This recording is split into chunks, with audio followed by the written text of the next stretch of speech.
So I've made a lot of videos breaking down the exceptional play of pro players and sort of celebrating what great coordination looks like. But I also thought it would be fun to take a look at some of the, let's say, less professional rounds that do get played by the top level players in the VCT. You know, these guys are human at the end of the day, mistakes do happen, and sometimes this game of Valorant gets a little bit wacky with all the crazy utility and manic things that are happening in a round.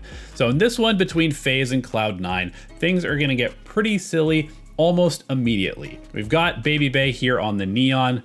You know, it's kind of a recipe for disaster in general, and right off the bat, we're gonna see a very, very aggressive play. He's gonna try and slide. He basically slides into two people, trying to capitalize on the KO knife, and immediately dies. Okay, maybe not the play he was originally going for. You can see that FaZe kind of essentially stalls out there. There's no way that they're gonna follow up. He was too far ahead. They can't trade him out, and they're gonna have to explore somewhere else.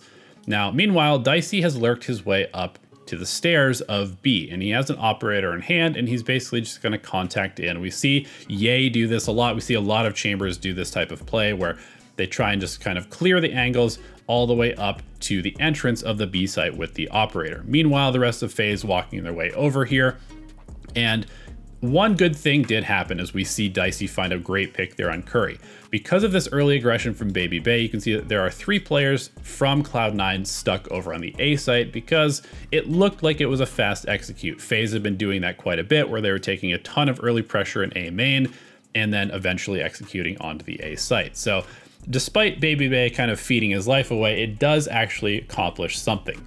So we'll see this great angle here of Dicey taking on Brimstone, and things look pretty good. However, the opposing chamber immediately trades back, and that also drops a slow field right on the stairs. Okay, so that's a little bit of a problem. However, FaZe is kind of committed at this point. They can't really go back A, and they've already dropped their smokes, so they're just gonna go ahead and try and walk in. So smoke right here, smoke on generator, basically the standard Brimstone smokes.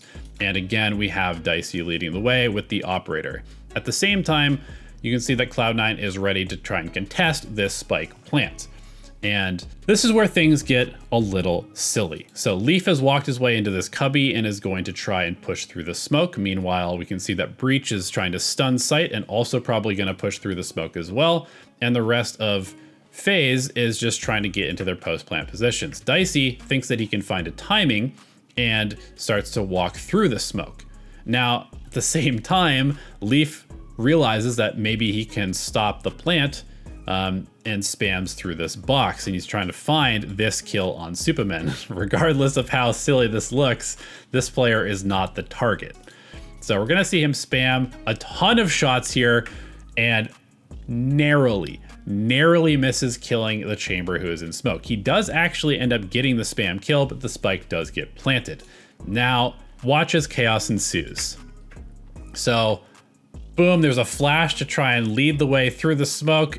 A couple of shots miss. Leaf somehow survives while full blind for the entire duration of that. Let's take a quick look at that again.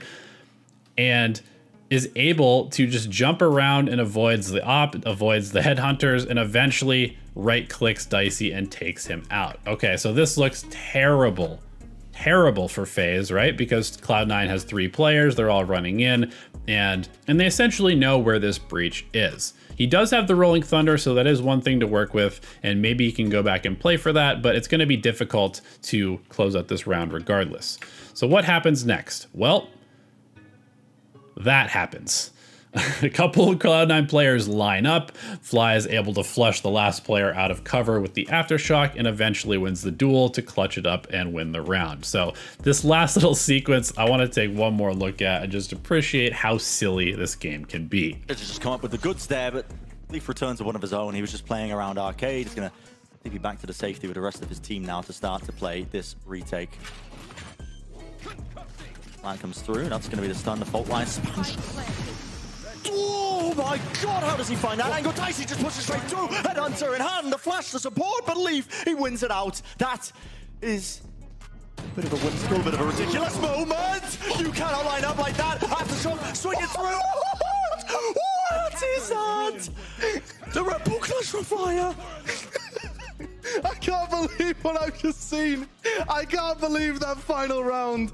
I mean, that is just bonkers. Everything about that was just absolutely madness.